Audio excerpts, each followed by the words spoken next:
কিন্তু এর আগে আর একটা গল্প শুনেন। আর এক বাড়িতে গেছি, যা দেখি ওই বাড়িতে সুন্দর একটা কুকুর। আর এক দিনের ঘটনা আর কি, আমাকে দাওয়াত দিয়ে নিচে বাড়ি উদ্বোধন করবে। যা দেখি ঘরের ভেতরে সুন্দর কুকুর, কুকুর জুব্বা, এত বড় জিব্বা জুইলা রয়েছে, এরকম করতেছে। এটা সুন্দর করে সাজিয়ে রেখেছে, কুকুরটা সাজানো, গলায় রশি আছে, বাচ্চারা ওর লগে খেলে। আমরা ফাইন কুকুর তো, কুকুর ওর ফাইন হয় নাকি? ফাইন কুকুর তো। দাম কিরকম? 1.5 লাখের উপরে। আগে যেটা ছিল এটা 4-এর উপরে ছিল, ওটা মরে গেছে। এই 1.5 লাখ টাকার কুকুর, 1.5 লাখের উপরে দাম। আমার তো মাথায় হাতে হারিকেন, এটা শুই না। কারণ 1.5 লাখ টাকার কুত্তা হার ঘরে মিয়া। আমাকে বাংলাদেশে কুত্তার অভাব আছে। রাস্তায় রাস্তায় কুকুর ট্রাফিক গিরি করে, হ্যাঁ 1.5 লাখ টাকা দিয়ে কুত্তা কিনে না ঘরে রাখছে। আমি তো একবার হেরে দেখি, একবার কুত্তা দেখি, আর চিন্তা করি কই আইলাম। কারণ একই হাদিস, যে ঘরে মূর্তি থাকবে ও ঘরেও রহমতের ফিরিস্তা ঢুকবে না, ছবি থাকবে ঢুকবে না। একই হাদিসে কুকুরেরও কথা, কালবুন আও তাসাবির, কুকুর থাকলেও রহমতের ফিরিস্তা ঢুকবে না। কুকুর ঘরের ভিতরে রয়েছে, দাম এত। আমি চিন্তা করতেছি, হায় রে আল্লাহ, আল্লাহ রে মাল দিলি সব গাধারে। এই টাকাটা যদি একটা গরিবের দিতে আল্লাহ, তাহলে সে এই 1.5 লাখ টাকা দিয়া সে একটা বাড়ি করতে পারতো। মানে গ্রামের যেই জায়গাগুলো ডিসিমিল মূল্য 10,000 অথবা 20,000, আচ্ছা 30,000ই হইল না কে, তাও তো 5 শতক জমি নয়, 1.5 লাখ টাকায় তা হয় না? আর যদি কম দামি জায়গা হয় তাহলে অর্ধেক টাকায় জায়গা, অর্ধেক টাকায় ঘর। হ্যাঁ, তার রাস্তায় ঘুমান লাগে না, একটা বাড়ি রেডি হয় কুত্তার মূল্য দিয়ে। আমি তো এটাকে অবাক নেত্রে তাকিয়ে দেখতেছি, একবার হেরে দেখি, একবার হের কুত্তারে দেখি। এ তো চিন্তা করছে যে হুজুর আশ্চর্য হইতেছে। এ আমাকে আরো আশ্চর্যান্বিত করে বলতেছে, হুজুর এইটার দাম শুনেই আপনার এই অবস্থা।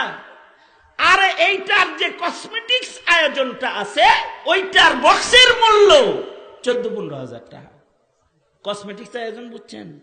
মানে এই যেই বক্সের ভিতরে শ্যাম্পু আছে, লোশন আছে, কুকুরের নাকের ওই যে ম্যারিল আছে, ঠোঁটের পালিশ আছে, পা ফেটে গেলে লোশন দিতে হবে ওইটা আছে, এটা গোসল করাইলে এর পশমগুলো শুকাবে যেটা দিয়া, যাতে পশমগুলো নষ্ট না হয়, এটা আছে। এটার পশমের ভেতরে সুন্দর তেল দিবে যেন চকচক চকচক করে, এইটা আছে, এই সব আছে যেটার ভিতরে। ওই বক্সের দামই 14-15 হাজার। আমি বললাম এত টাকা খরচ করে এই কুত্তাওয়ালার ফজিলত কি? সে আর বাচ্চাদের সাথে ফ্রেন্ডের মতো, ও বাচ্চাদের সাথে ফ্রেন্ডের মতো। ওর একটা কি নামও রাখছে, নামও বলছিল একটা, ওই নাম কয়ে ডাক দেয়, ও আহে শিকারি কুকুর। তা আমি বললাম বাচ্চায় খেলে, কয় শুধু বাচ্চায় খেলে না, এটা তো শিকারি কুকুর, এটা গাড়িতে উঠে, বিবি সাহেবের কোলে উঠে, আমাদের ঘাড়ে উঠে। কি বুঝটা রে, এটারে কোলে লয় বিবি সাহেবে। মানে এই সমস্ত শিকারি কুকুরের সাথে তো চুমাও দেয়, কুকুরের চুমাও খায়, বুঝলেন না এই কথাটা?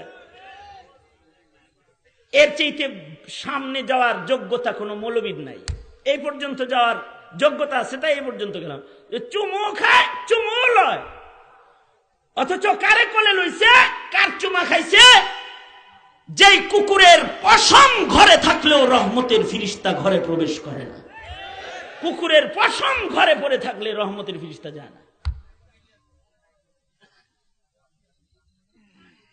হযরত জিবরাইল আলাইহিস সালাতু ওয়াস সালাম আল্লাহর রাসূলের ঘরে যান না। সপ্তাহ অতিক্রম করে গেলে আল্লাহর রাসূল বলে, জিবরাইল ঘরে আসেন না কেন? জিবরাইল আলাইহিস সালাতু ওয়াস সালাম বলে, ঘরের ভেতরে কুকুর আছে। আল্লাহর রাসূল সাল্লাল্লাহু আলাইহি ওয়াসাল্লাম ঘরে যায় উম্মুল মুমিনিনকে বলে, ঘরে কি কুকুর আছে নাকি?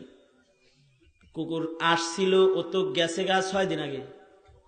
ঘরে একটা ঢুইকা পড়ছিল, গেছে গা। হাসান হুসাইনে যে ধরে জাতা মারছে, বাড়ি মারছে।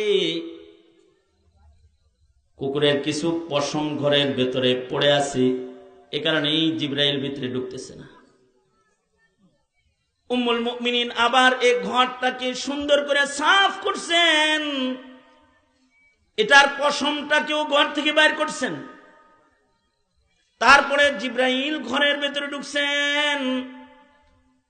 তার মানে কুকুরের পশম এত নাপাক, এত নাপাক, এটা ঘরে থাকলে রহমতের ফিরিস্তা যায় না। শুধুই মাত্র এতটুকুনি না, ফিকহি মাসআলা আরো কঠিন।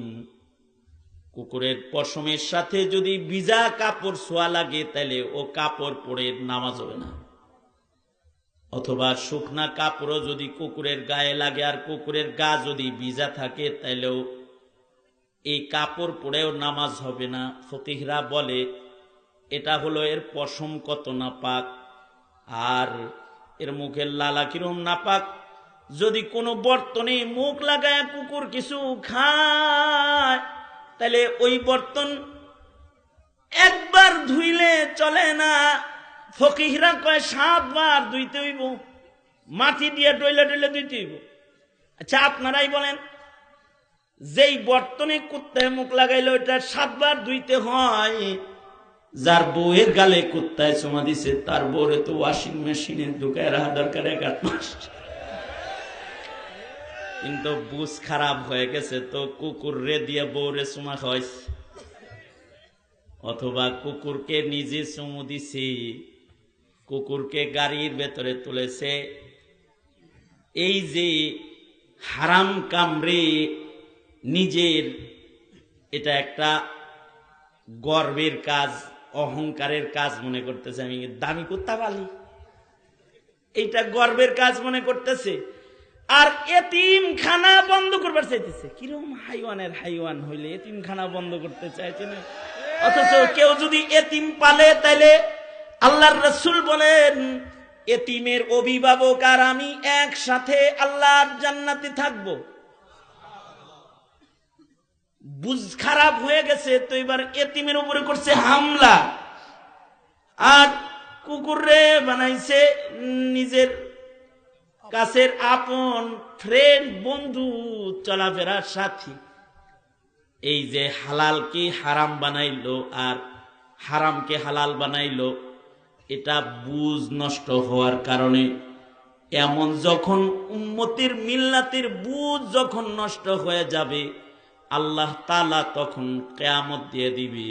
কারণ বুঝ খারাপ জাত জমিনে থাক, এটা আসমানের মালিক আল্লাহ চায় না।